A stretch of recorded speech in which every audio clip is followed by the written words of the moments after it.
I'm Tessie Guillermo. I'm the President and CEO of ZeroDivide. And I'll welcome you to our new space. Really sort of looking forward to the program and the rest of the event that's happening this afternoon. I also want to thank Mother Nature for raining on the St. Louis Cardinals and San Francisco Giants. The rain delay really was perfect timing. And so hopefully it'll work out the rest of them. Not that we would not love to be here listening to Beth and Katie. This is a really good turnout. But we have a screen if you notice, and so at some point we might be. We do have satellite.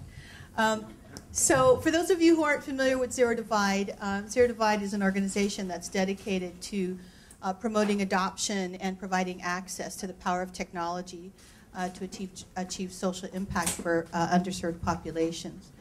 As such, we have actually been a fan of Beth's because of her work in bridging what we do and with her expertise in a lot of our work. So we've been a fan of Beth's, and we've collaborated on a number of things. And so we sort of feel like as she moves forward, we move forward with her.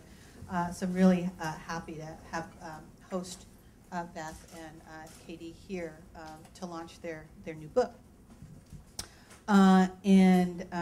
In doing so, we work with really great partners like Levi Strauss Foundation. Daniel Lee is here representing Levi Strauss Foundation, who's co-hosting the event with us, and you'll hear from Daniel.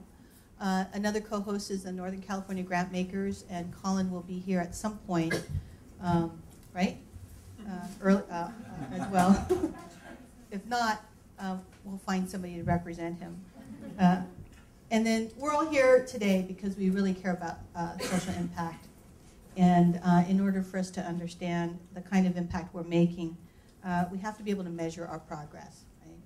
Right? In our line of work at ZeroDivide Technology, the ability to measure the impact of technology is something that's kind of confounded us and those we work with quite a bit. So we're really, really happy that we have now a resource that we can look to from a couple of experts here, really credibly and legitimately putting to use.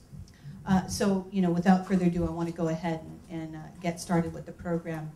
And Beth and Katie have put together this fantastic resource. And if you haven't bought your copy yet, we are very conveniently making these available for purchase at the back of the room there. So please don't leave without your copy. It is like the earlier book. It's just this is something that's, to me, in your style, Beth and Katie's, very easy to go through. It even has pictures and cartoons that I'm in. So really, it's something again that we should all look forward to having on our bookshelves and taking down from our bookshelves and working with on an ongoing basis. So let me go ahead and introduce Beth and Katie. So most of you don't need an introduction to Beth, but I'm going to anyway for the sake of formality. Beth is the author of Beth's blog, How Nonprofits Can Use Social Media. It is one of the longest running and most popular blogs for nonprofits. The predecessor to Measuring the Network Nonprofit was Beth's book, The Network Nonprofit. I really am not ashamed to admit it's actually one of the books I keep on my nightstand. And I refer to it actually quite a bit. And she co-authored that book with Allison Fine, again, somebody who doesn't need any introduction to folks. Oh, there she is. There it is, Network Nonprofit.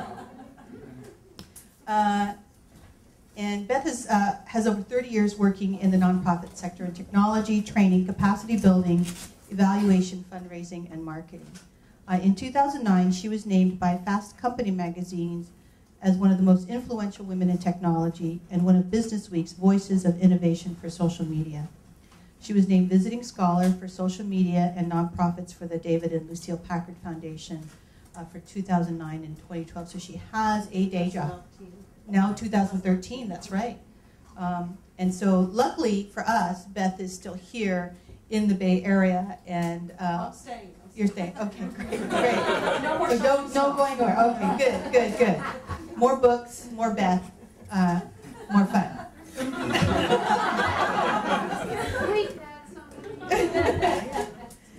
And Katie Paine is the CEO and founder of KD Paine and Partners and author of Measuring Public Relationships, the data-driven communicator's guide to measuring success. There you go. And we don't have your book there. So popular. She also writes the first, pardon me? I said it was just a PRSA, the wonderful conference that this lady over there put on, and I ran out. Great. Okay, well, we've got the right people here for sure. She also writes the first blog and publishes the first newsletter dedicated entirely to measurement and accountability. For the past 17 years, Katie has been providing marketers and communications professionals the tools, data, and information to help them make better business decisions. She works with some of the most admired companies, including Raytheon, HP, and Southwest Airlines. Most recently, her endeavors have been focused on providing cost-effective measurement programs for nonprofits, small businesses, and government agencies. Katie also writes a regular column for PR News on corporate image and crisis communications and contributes to PR News, Communications World, PR Week, Business Marketing, and New Hampshire Magazine. So without further ado, I'm going to turn the program over to Beth and Katie. Thank you very much. Thank you. I just want to thank all my good friends at ZeroDivide for this lovely book party, and we really, really appreciate it. And we're honored to be here to talk about this book that we're very excited about. Well, not so much the book, but the ideas in the book and the potential for the book, I hope, to transform the field. That was our big vision. So, you know, I was kind of lucky. I'm not a techie. I'm not a professional measurer. And although I'm sort of becoming one of both of those. But 20 years ago, almost to the day, I had my first job in online technology. I was the network coordinator for ArtsWire, where I was supporting 1,000 artists to get on the internet, and that was before the web, getting on Unix. And when I went for my job interview, I told them, I don't know a modem from a microwave. But you know what? I can teach myself. I'm good with people, and I can learn this from the techies, and I think I can translate it for the artists. So I had this fantastic, launched my career at the, a front row seat of the nonprofit tech field. I see John Kenyon is here from N10. In the early days, we were circuit riders together. I see Amy Lucky.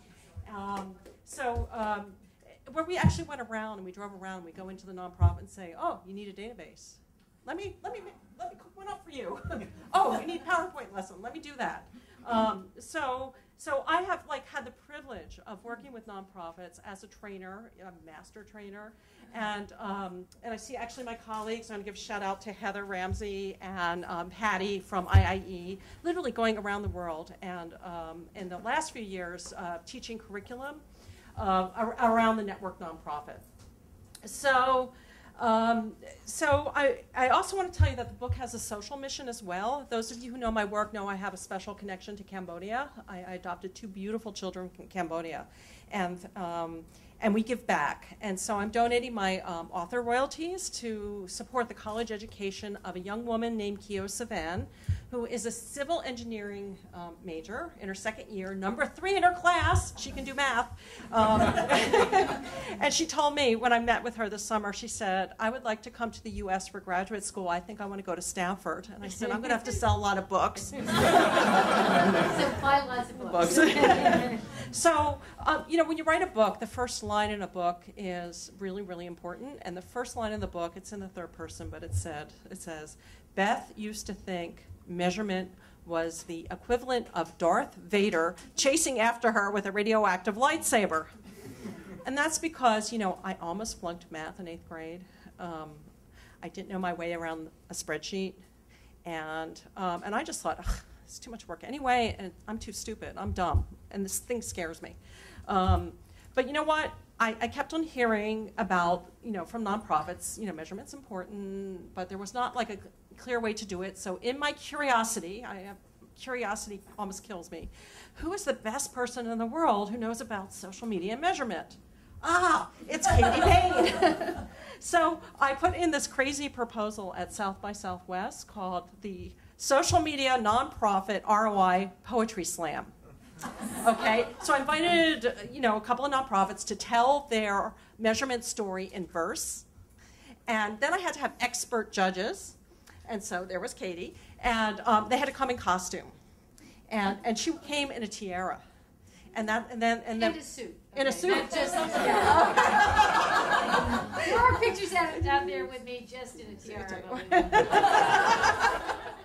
And therefore she became what? The goddess, the queen of measurement? Queen of measurement. Right, and I became the queen of nonprofits. But what I learned from this experience is that Katie Paine could not only dispense really highly practical, usable measurement advice, she could do it in iambic pentameter, no less. So with the launching of the Network Nonprofit, which was all about networks and changing the way nonprofits do their work from the inside out, and it also had a chapter on measurement and learning, I knew that I kept on seeing that nonprofits were either, there were sort of 5 stages of measurement acceptance when I go out there and talk. And there was denial, okay? Denial, I don't have the time to do measurement, or I'm just getting started with social media, it's too early to measure. No, you need to start measuring from the beginning. There's the fear, I'm going to find out that my brilliant idea or my brilliant program isn't successful, and maybe I'll get fired, or I'll have to stop doing it, or I might have to change something. And then there's the confusion, the kind of, I know I need to measure, but I don't know where to begin, and can I really measure this stuff? And how do I do it? And then there were the data delighters, for lack of a better term. They wear T-shirts that say, I love data. And they lost their heads because they're so busy generating beautiful charts and graphs. They don't know what it means, but they're collecting data. And then there's data informed, which is the organization from the top down is using measurement to make decisions, to improve what they're doing, and to get better results. And that's kind of like where sort of the vision of where I think nonprofits need to go, to have this sense of being data informed. And what that means is having a spectrum of skills, okay? It's the do-it-yourself movement, because yes, you can measure, and you can do it. Having the systems for that, the dashboards in place, the expertise, the basic data literacy skills that are there, and also the ability to bring in the experts when you need to do regression analysis, or to find an expert to help you do that. So I'm going to talk a little bit, I'll give you a tweet about what the book's about, and that is to be successful in this complicated, connected age, nonprofits need to be networked, they need to use measurement, and they need to make sense of their data.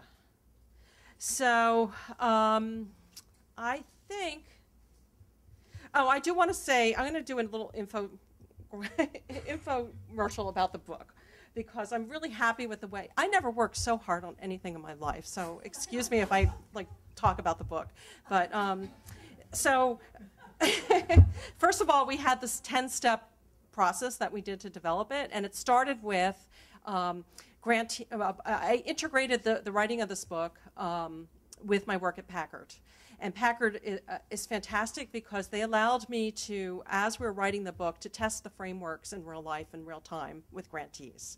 Because I wanted the book to be useful. I'd send a chapter out or a framework out and say, would you actually do this? Yes, I would. Or no, I would, but it should look like this. And then they all did action learning projects around some of the frameworks in the book, and came back, and I made them do presentations on it, so I had case studies for the book. And so we had that going on, and that informs the way that the content in the book, it goes from a high-level overview of network nonprofits, network mindset, and the basics of measurement with stories and case studies. The middle of the book are the basics of measurement, including Katie's 7 steps to measurement, how to measure engagement, how to measure relationships, how to measure social fundraising, and a few others. Oh, influence. And then there are the science fiction chapters. And this is where we took some of the advanced concepts of a network nonprofit, which are transparency, crowdsourcing, social culture, working in a networked way, networked mindset. And we imagined how an organization might measure those, because we didn't have case studies of organizations actually doing that. So we had some case studies of the actual practice, and then we had the framework of how to measure it, and then we created this creative device called Katie's Cat Shelter. So you'll see a little fiction going through the book of Katie's Cat Shelter measuring transparency and cat crowdsourcing. And et cetera. So what we also had along the way, you mentioned the drawings. We had Rob Cottingham. You know his work from Social Signal? Well, Rob was really great. We commissioned him to do the cartoons, but he worked with us interactively. So as a chapter would roll in, he'd get it, and he'd come up with some concepts for the cartoon, and the cartoon would kind of encapsulate the concept that's in the chapter, but also do it in a fun, accessible way. So people would love measurement. So with that, I'm going to turn it over to Katie. Thank you, Beth. And let me say how I came to measurement, because I was a journalist originally, and I majored in Asian studies and Asian history. So right from the get-go, I had a problem. I was working in Silicon Valley back in the 80s. And I very quickly realized that that I spoke words, and everybody, or what I referred to as Venusian, everybody else spoke Martian. And I realized that I needed to translate what I did into the language of business and even more difficult engineering, because I was working for Fujitsu and eventually Hewlett-Packard and places like that, where they were just used to seeing charts and graphs and numbers. And I had actually been a science reporter for a while, so I was pretty good at translating, complex things down to 8th grade level.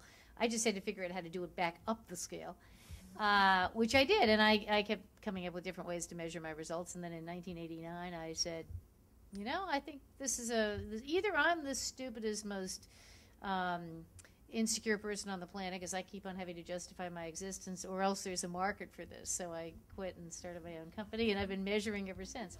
But the reality is, and this is sort of the message, whether you're technology-oriented, word-oriented, the reality is that it's not a scary thing at all. It's just that some people have great measurement skills because they really understand statistics and all the rest of that stuff, and you want to take them to lunch and have them be your friend. And then you have other people who have unbelievable abilities to look at things and see strategy and solutions, etc. And this book is sort of coming together of the two of them. I mean, as you can tell, we're a little different in our approaches. I'm a cat person. Yeah, she's a dog person. But we have to have an equal. I really fought about Katie's Cat Shelter. I wanted best dog shelter, but I let her win. Yeah, thank you. But the answer to the measurement thing is the fact that once you get past the sort of obsession with counting up likes or friends or ROI or all these other things that happen out there with measurement, and you realize that take the perspective of I've got too many things to do, or my program is too busy, or I've got too much, I don't have enough resources to do all these things. Well, the answer to all those questions is measurement, because if you can look at something and say, guess what? Of all of the things I'm doing, this is the least successful, you immediately can write one thing off your to-do list. And if you then say, you know what, I'm still too busy, then write the second worst thing off your to-do list. And keep on going up that to-do list until you're only doing those things that you know are successful. But if you don't have measurement in place, you don't know what's successful and what's failing. And so just to sort of give you a sense of, since I know that, measurement can be a challenging topic, at that particular nonprofit ROI Poetry Slam, I was very pleased, honored to meet somebody who had this amazing program. She actually did the entire presentation of her measurement program dressed as Edgar Allan Poe. It was something on Twitter, too, engagement in Twitter.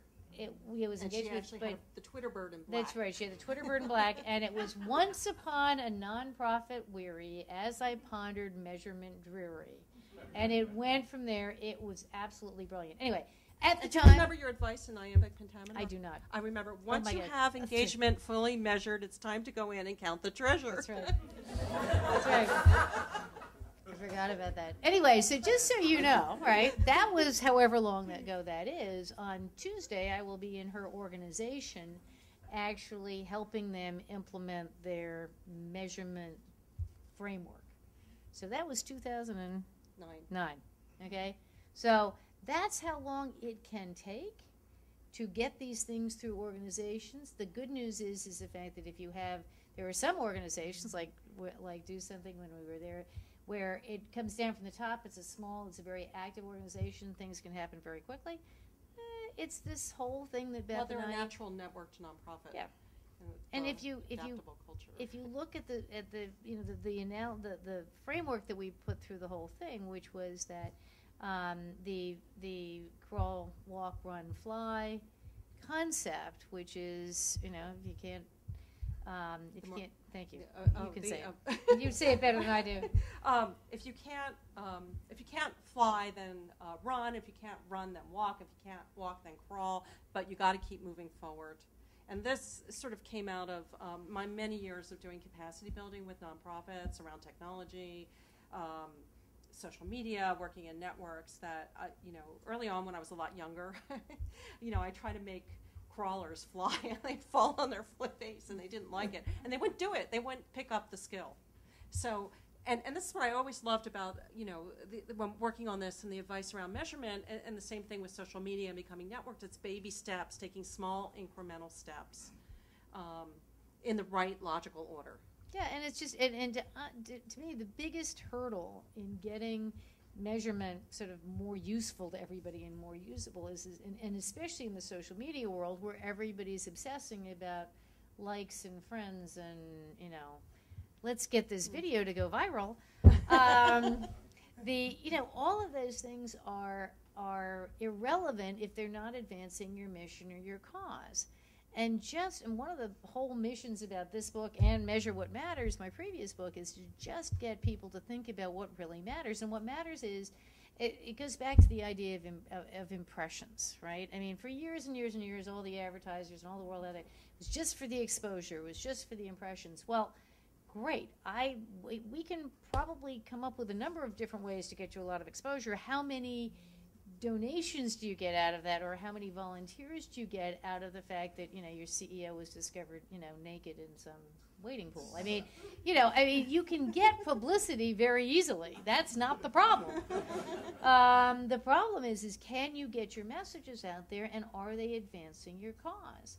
And again, all of the stuff that we did in this book kept coming back to measurement isn't about the tools. It's not about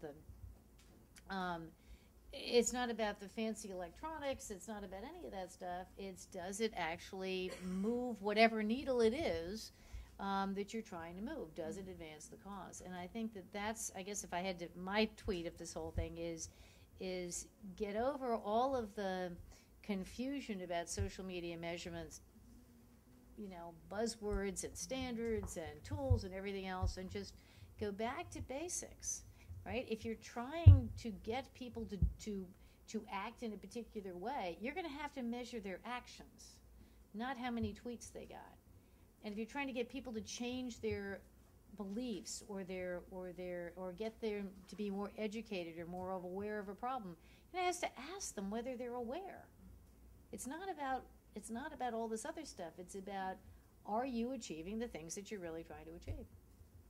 So that's why it was really fun. I mean, I've long worked with nonprofits just because I find it amazingly easy compared to the corporate world to work with nonprofits, because in the nonprofit world that I see, and granted it's not nearly as broad as Beth does, but the thing that I've seen is that because they are united by a common mission, you can get the tech data geek guy and the PR person to talk to each other, because ultimately you can say, let me think about this, right? Is this about my turf or your turf, or is this about, you know, protecting lives? Oh, okay, you put it that way, we'll cooperate. And we did some amazing things way back in the day before social media came along, correlating public relations activities to donations and results. And social media makes it a lot easier because it's a lot easier to measure and track things. But it was fascinating to me that all the stuff that I'd had fantasies about doing in corporations for years couldn't get done. And I took it to Mothers Against Drunk Driving and ASPCA and AmeriCorps and all these different organizations, and it's like, oh, yeah, we can do that.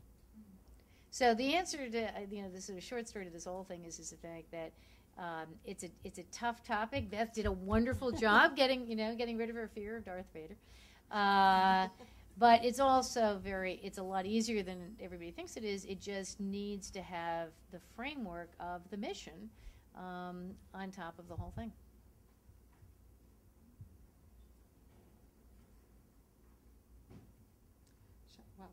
Here we are. Questions. It's questions. Wait. No, you have more to say. We want to each share the cartoon that made us snort our yes, latte. That's true. That's right. Okay. So, mine is the one I'm going to use is from the chapter on understanding, visualizing, and improving networks.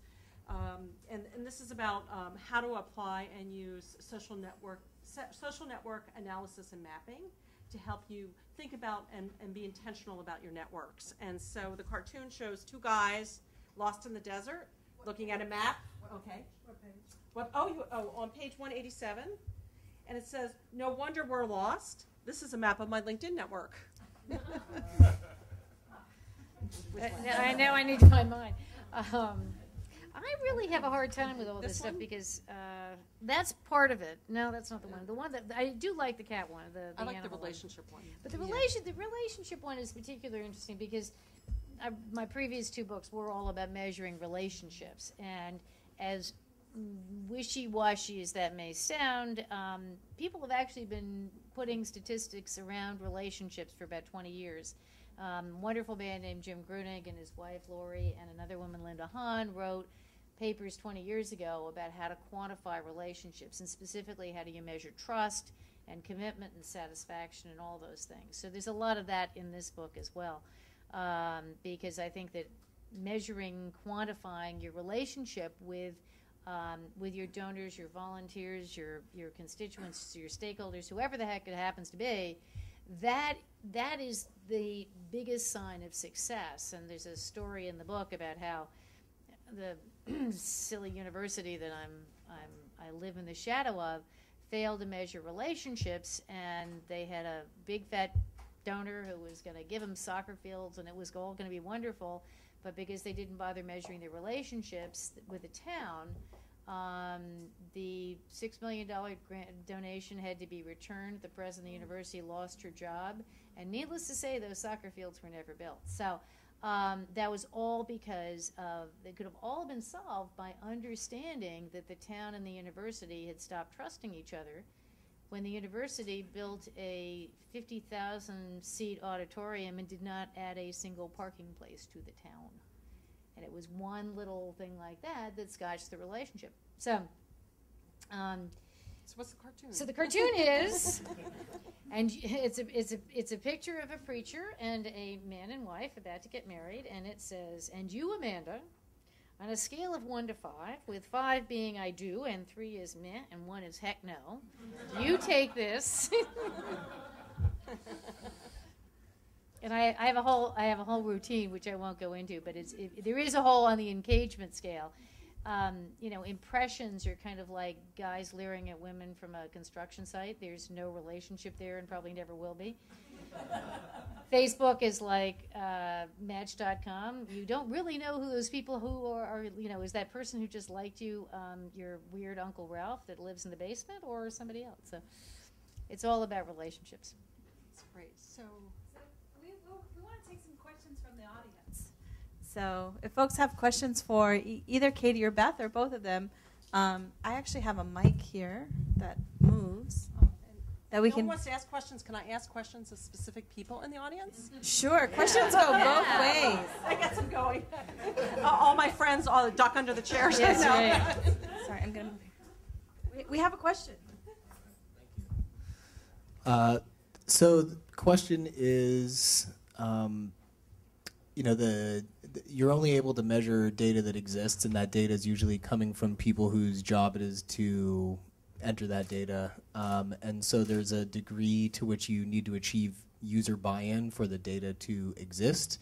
And when you're first implementing systems and don't have the pretty pie charts that come out the other side once the data is in there to show people, look, this is what it could look like if you all would just enter this data. Why won't you enter this data? Do you have particular tips, tricks, strategies for how to achieve user buy-in on the front end so that you can build a living, breathing database that actually works? So when you say user buy-in, are you talking about staff members, or are you talking about stakeholders that are being interviewed? I think primarily staff members, but I think organizational structures are so varied within the nonprofit world that it's hard. And that's another problem, is that many people, it's volunteers, especially skilled volunteers, and you're leaning on them to do even more when they measure data. It's like an organizational change management issue. It's like adopting technology. And I'll just say a few things off the top of my head, and I'm sure Katie will have some advice. The first thing first, I mean, getting back to Katie's seven steps, what are the, is the data that you're asking them to input, does that, get you towards pushing the needle on success of whatever your organizational results are? And number two, is the leader in your organization, are they, behind this? Is leadership modeling, this is really important, even if it's just to review the dashboards together, or making sense out of the information together, talking about the importance of it. Nancy Loveland from Do Something, she's the chief old person on staff because they work with younger people, but she is modeling that, this is very important. This is critical to our success. There's also bribing. Today we went to get a dog, to have a dog take a photo of the book. And Katie cooperated. At TechSoup, they have to take the dog to work. So this thing going with dogs and the picture of the book. Cat lovers, please take a picture of your cat with this book. No, Cats are losing. No, dogs. We have a bet going. So the dog wouldn't cooperate, and so he said, no, I think he needs a treat. So he pulled out a dog biscuit, gave the dog the treat, and the dog posed for us. So is there an incentive? You can't get a cat to do that. No. Actually, catnip works really well. So the same thing with, I know we were, everybody should be on social networks. Everyone should be on Twitter. Is the CEO on Twitter? And I know one organization, had a competitions on who could get the most retweets, and that staff person got an iPad. So making it fun, Let's tell the story about the Do Something thing, because I think it's also that measurement has to be part of the DNA. Social media has to be part of the DNA of an organization anyway, but measurement has to be part of the DNA of your organization, because the understanding that things are getting measured, when you know what that thing is, whatever that is getting measured, naturally people will do more of it.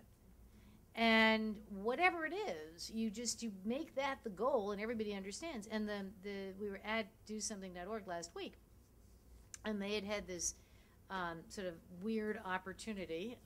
They were promoting a new app for their for kids to be furtographers, to encourage adoption of puppies and reduce cats. And cats and reduce kill shelter. I mean, because through the research being data driven, they found that right. They knew that the pet adoption rate was down because there weren't really good photos of the pets that were in the shelters that were online. Right. So they wanted to get more and more people out there taking pictures. So they go on to Kathy Lee with puppies. How could you resist? To promote this. And I mean, it's perfect made for television moment, except that Kathy Lee insists upon being photographed with a squirmy little puppy and promptly drops it on its head on primetime television in the morning. But it was okay. Puppy was fine. Kathy Lee was a wreck, but the puppy was fine. So it went viral. Naturally, there is video of this shot And it goes out and it says, as part of a segment on dosomething.org, blah, blah, blah, blah, blah, right? So needless to say, thousands of people are now clicking on what this is all about.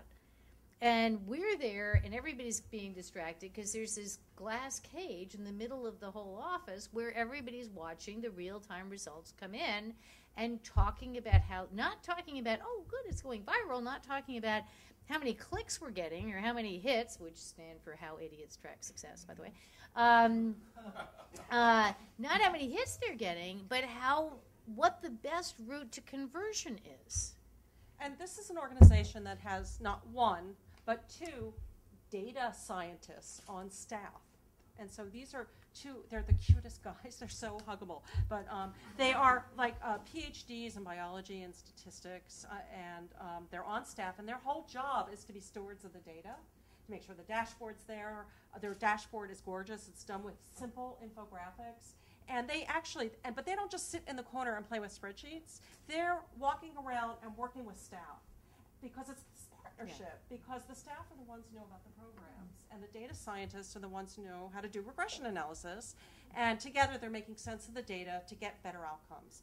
So as a result of them watching this, you know, the program people are saying, okay, next time we do this, we need to figure out we need to do it this way, or we need to test this. But they were actually in there, like, testing little tweaks to their website and to other stuff to see what was changing behavior.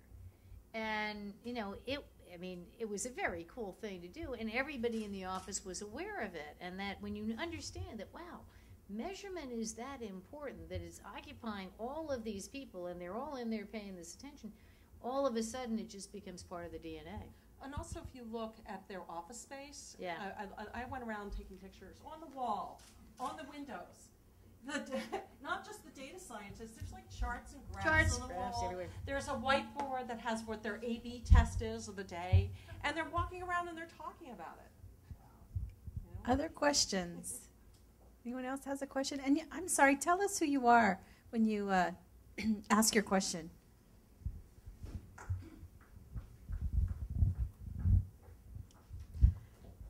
Thank you. This is very interesting.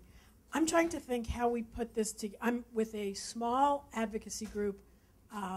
One of my questions is just before you have the numbers and the universe that gives you data that meets data reliability, how do you really get value from it? But here's my real question, which I think connects.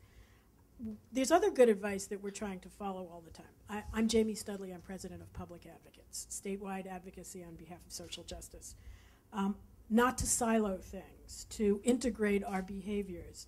Then how do we separate whether we got value from the op-ed or the legislative visit, from the capacity building in the grassroots organization, or from the professional development of our staff?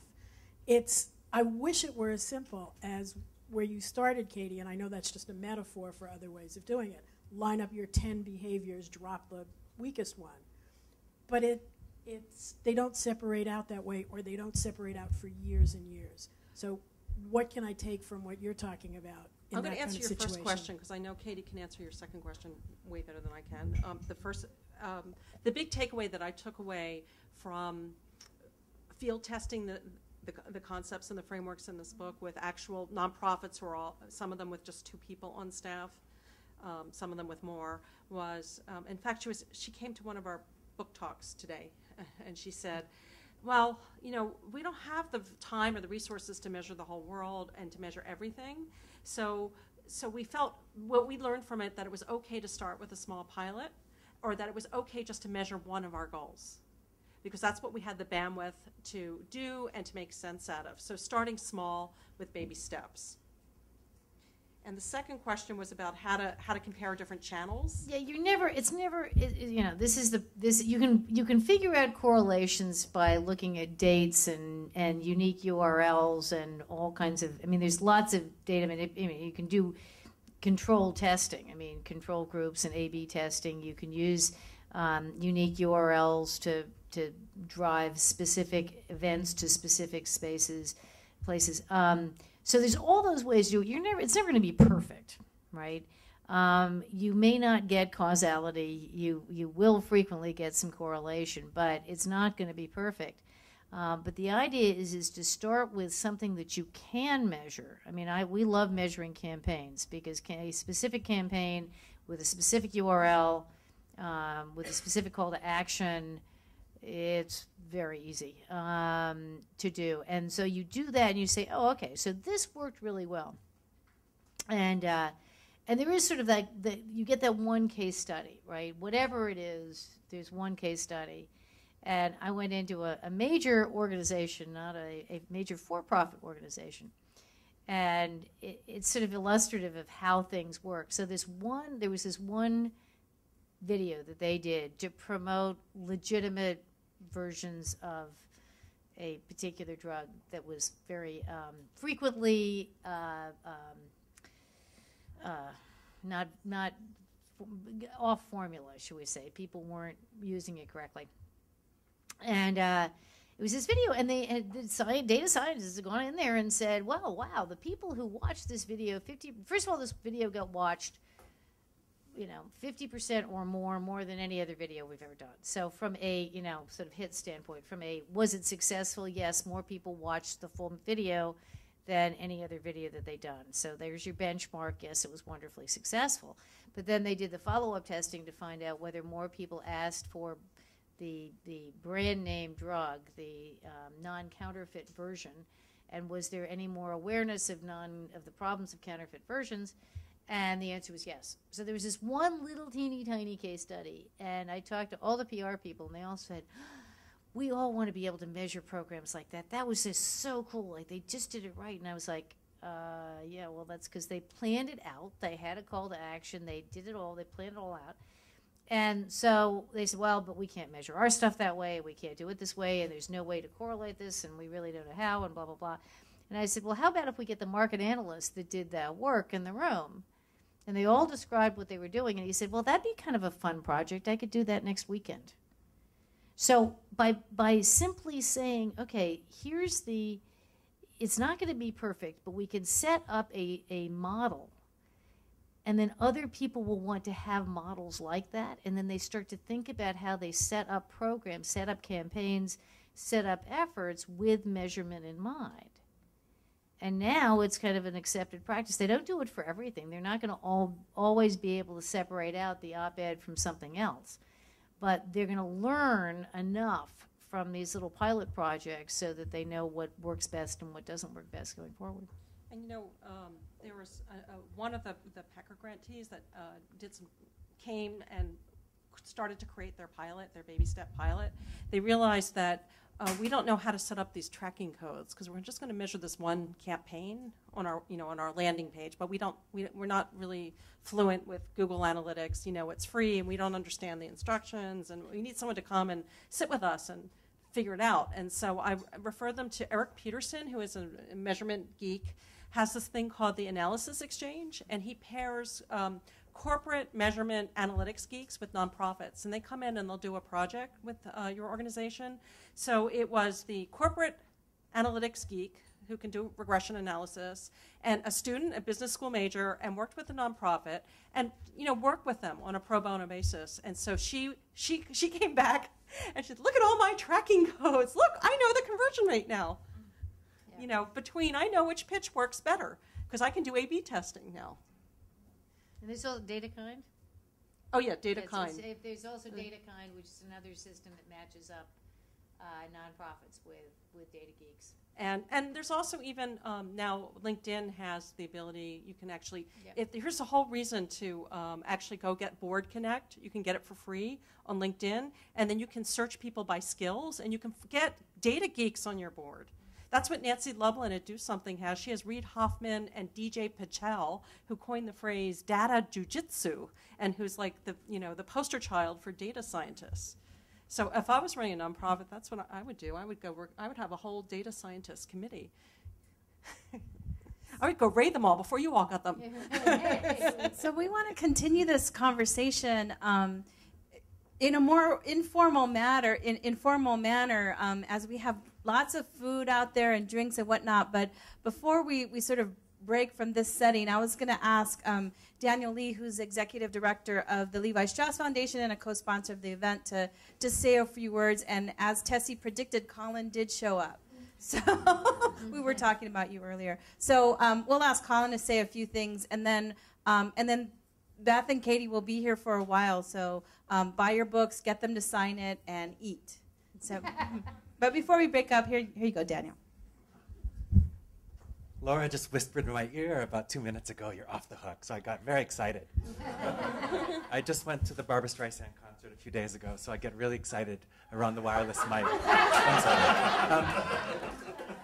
I just want to say it is, I'm not going to close in iambic pentameter. Haven't heard that phrase since reading Homer, but it is so refreshing, may I say, and just offering appreciation to our speakers to see thought leadership. People whose works will certainly be looked upon as canonical or seminal, speak so in such an accessible way, having so much fun with each other and with the subject matter that they have.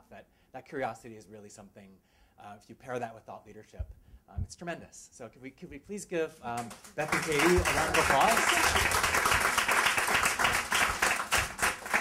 And since I have the mic, ZeroDivide has invited us here into their space. Congratulations on this wonderful new space. But I also wanted to come in here, and actually they're very kind and humble, but also do a bit of singing their praises and holding up the mirror, because Levi Strauss Foundation is now 2 years in to a 5-year initiative, and wanted to give you a bit of an on-the-ground perspective of what that means. It's an initiative called Pioneers in Justice, and it's been tremendous to work hand in hand with a philanthropic institution that really partners with community organizations in a way that very few can.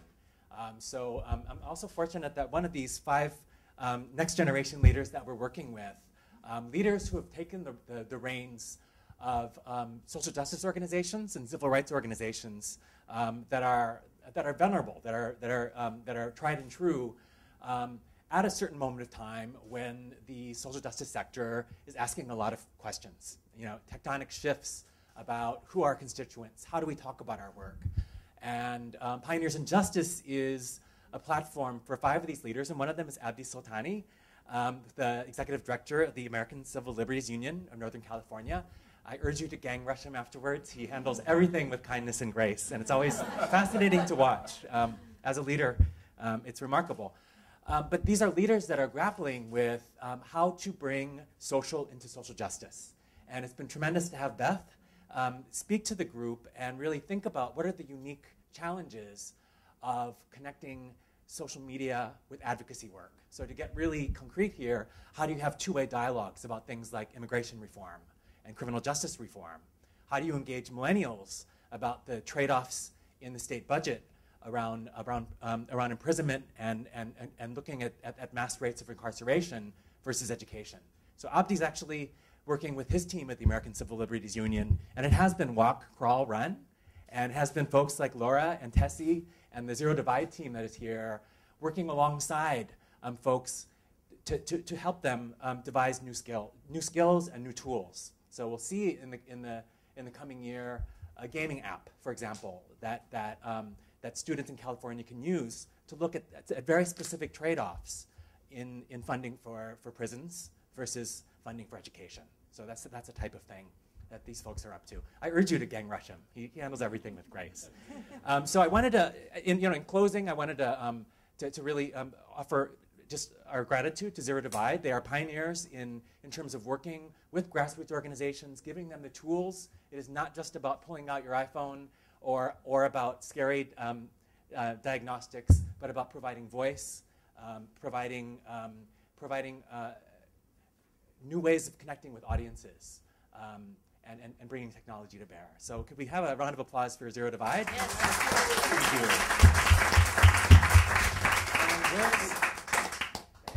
And I'd like to...